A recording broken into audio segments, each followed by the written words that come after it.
So this customer has a slow kitchen drain. So what we're going to do is, using our rigid K50, we're going to cable out the entire drain and her horizontal run up to her main bigger pipe that we know everything is now going to be flowing.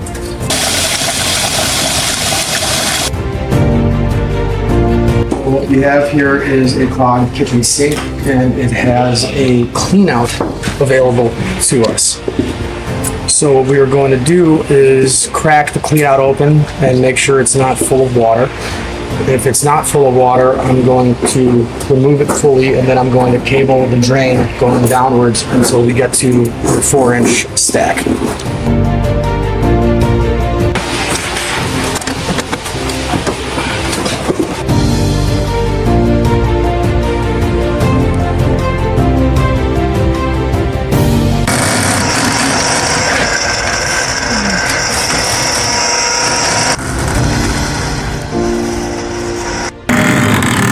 We're now pulling our cable out, and we could actually see that on the cable itself there's grease, so we know that it's a grease blockage. We put enough cable to get into the 3 and 4-inch main stack, which is how we know that the line should be clean, or at least opened up. Pull the stopper and see how it drains.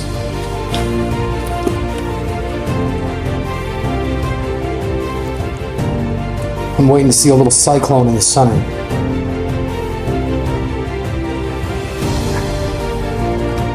Suck it. Oh. Starting. There we go. Starting to. Give it to me. Bingo. Come on.